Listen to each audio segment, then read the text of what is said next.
Assalamualaikum warahmatullahi wabarakatuh. Di sini saya Muhammad Arif Maruf Setiawan akan menjelaskan rincian dari aplikasi pemrograman basis data dan kelompok saya terdiri oleh dua orang, saya sendiri Muhammad Arif Maruf Setiawan dan teman saya Chandra Gilang Pratama yang tidak bisa hadir karena ada beberapa alasan.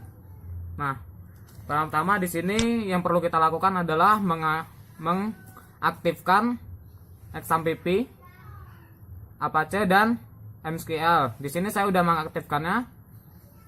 Habis itu ketika udah aktif, kita langsung jalan ke Chrome atau browser kalian. Nah, pertama di sini saya akan menjelaskan mengenai database dari aplikasi jadwal ini.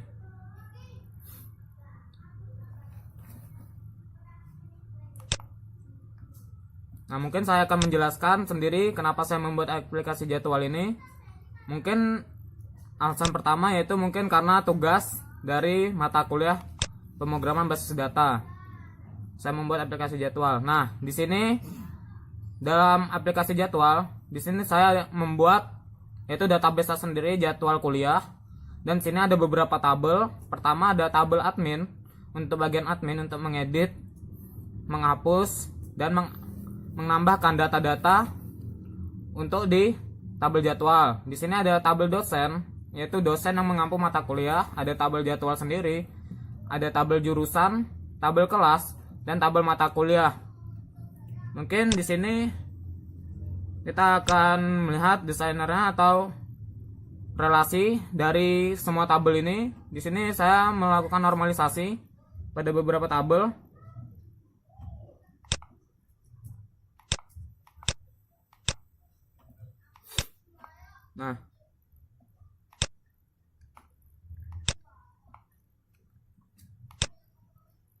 Nah, ini dia tabel-tabelnya.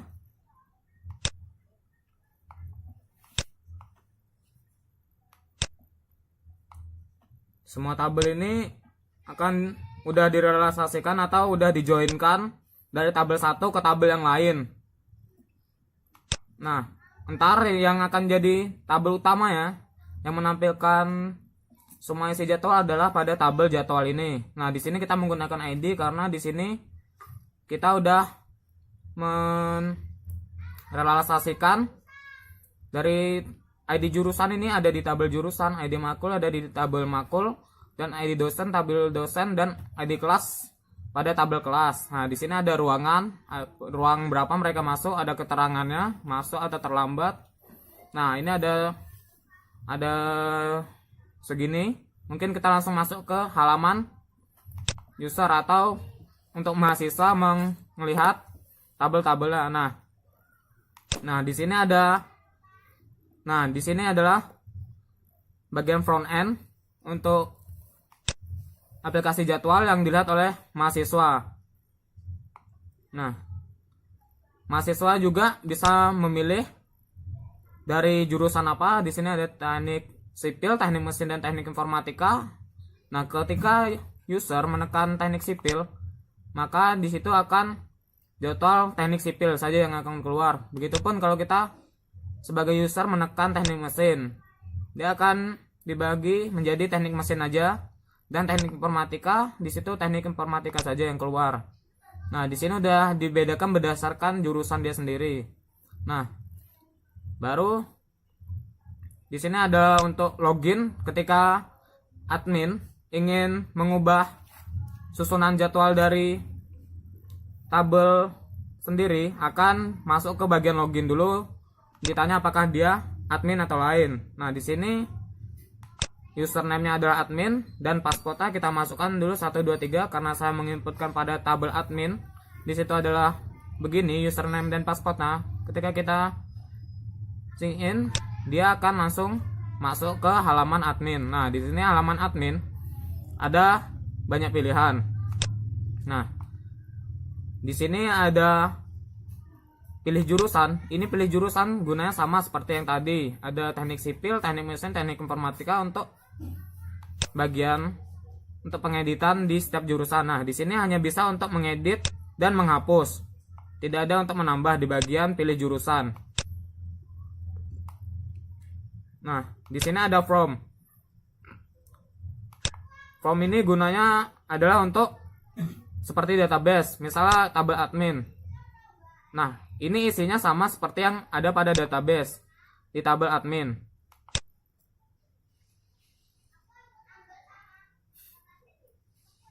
Nah, di sini sama seperti pada tabel admin tadi. Adminnya siapa? Ada di sini. Nah, ketika kita misal mau menambah admin,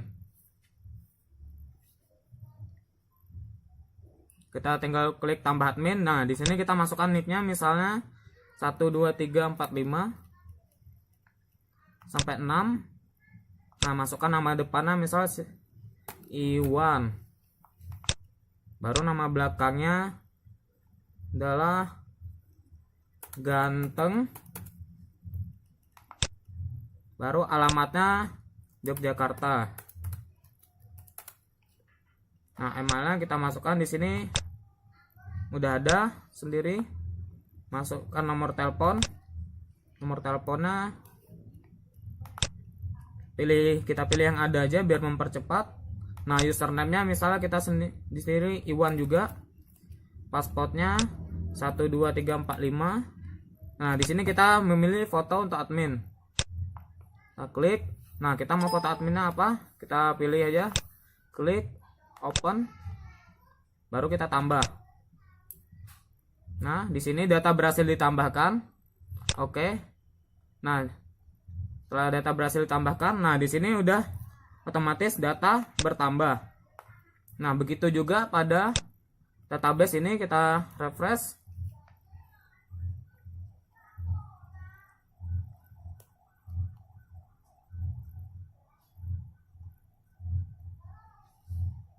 Nah, di sini udah bertambah nama depan, nama belakang sama. Dan misalnya kita mau merubah database, kita tinggal edit. Misalnya kita mau merubah di sini jadi Arif. Kita rubah nama depannya Arif. Coba kita update. Nah, di sini data berhasil diedit atau diupdate. Nah, di sini udah berubah jadi Arif. Nah, sama halnya jika kita mau menghapus. Delete, kita klik delete. Nah, di sini data berhasil dihapus. Dan Iwan tadi atau Arif udah hilang dari tabel admin. Nah, sama halnya seperti tabel dosen, tabel jadwal, tabel jurusan, tabel kelas, dan tabel mata kuliah, semuanya fungsinya sama. Seperti tampilannya juga sama seperti yang ada pada database. Nah, di sini angka 0 juga. Tapi yang membedakan di tabel jadwal ini, misalnya kita mau masukkan jurusan. Nah, jurusan udah ada di sini, ada teknik sipil, teknik mesin, dan teknik informatika. Misal kita klik teknik sipil. Terus kita masukkan mata kuliah. Mata kuliah juga udah ada di sini. Nah, teknik sipil udah ada, misal government atau metode numerik kita masukkan di mata kuliahnya. Dosennya juga, misal dosennya STB Alia. Baru kelasnya kita masukkan. Nah, di sini pilihannya kelas pagi, malam. Misal kelas pagi. Nah, ruangan kita masukkan. Nah, terus kita memasukkan di sini keterangannya misalnya atau terlambat. Keterangan terlambat, tugas mungkin belum ada tugas karena terlambat. Nah, yang membedakan di tabel jadwal ini apa?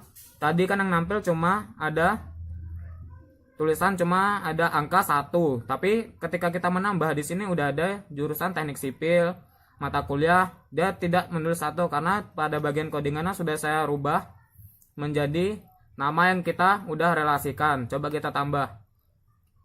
Data berhasil ditambah. Nah, ketika kita tambah, dia otomatis nambah di bagian bawah, dan di sini cuma ada 0. Nah, di sini cuma ada 9, 1 seperti tadi, dan ini ruangannya sama seperti yang saya tuliskan tadi, terlambat. Nah, sekarang coba yang telah kita input kita lihat di teknik sipil karena kita masukkan di teknik sipil. Nah, di sini dia masuk metode numerik betul. Nah, jam otomatis terisi sendiri karena saya sudah relasikan memang jam dengan mata kuliah itu terisi sendiri. Nah, dosennya STB Alia betul. Nah, mata kuliah betul dan masuk di jurusan teknik sipil. Nah, sistemnya sama. Jadi, pada pilih jurusan ini dia cuma bisa mengedit dan menghapus, tidak bisa menambah. Kalau kita menambah, dia masuknya di bagian from saja. Karena jika ingin menambah, dia harus masuk ke from. Jadi kalau seperti pilih jurusan dia tidak bisa. Sama halnya kayak seperti teknik mesin dan teknik informatika. Sistemnya sama. Dia cuma bisa dia cuma bisa mengedit dan menghapus, tidak bisa menambah saja. Nah, di sini kalau di tabel, nah, dan fungsinya tabel jadwal ini dia sama seperti pada halaman front end atau bagian awal. Dia cuma menampilkan data-data. Jadi fungsinya ini seperti front end sama, tapi ini untuk memudahkan admin. Ketika admin telah menginputkan data pada tabel jadwal, jadi ini akan tampil. Jadi admin tidak harus kembali ke user untuk melihat datanya benar apa salah. Jadi dia tinggal mengklik ke sini dan melihat susunan dari sini. Misalnya itu udah dipakai, misalnya udah selesai dan ingin berpindah misalnya untuk besok lagi. Nah, admin tinggal menghapus saja data-data yang di sini. Dia tinggal menghapus. Nah, data udah terhapus, dia bisa langsung kembali ke tabel jadwal. Ketika dia udah kembali ke situ dan ingin menghapus misalnya teknik informatika, dia hapus lagi. Nah, data berhasil dihapus. Nah, dia akan kembali ke tabel jadwal lagi. Nah, ini untuk melihat bahwa data berhasil dihapus semua. Nah, mungkin ini, dan kita juga di sini. Nah, kalau logout ini fungsinya untuk admin keluar. Nah, ini bisa kembali ke login. Nah, di sini untuk kembali ke login tadi. Dan juga untuk yang terakhir mungkin di halaman login ini, kalau admin salah menulis nama, misal admin tapi passwordnya salah 345, tadi kan cuma sampai 3, sekarang saya tulis sampai 5. Nah, password salah, berarti disuruh kembali karena passwordnya salah. Berarti tidak sembarang orang bisa masuk, emang harus admin yang tahu username dan passwordnya. Mungkin sekian penjelasan saya untuk database dan bagian web dari aplikasi jadwal saya dan teman saya atau dari kelompok kami. Mungkin kurang lebihnya saya mohon maaf. Wassalamualaikum warahmatullahi wabarakatuh, dan mungkin bisa ketemu di lain kesempatan.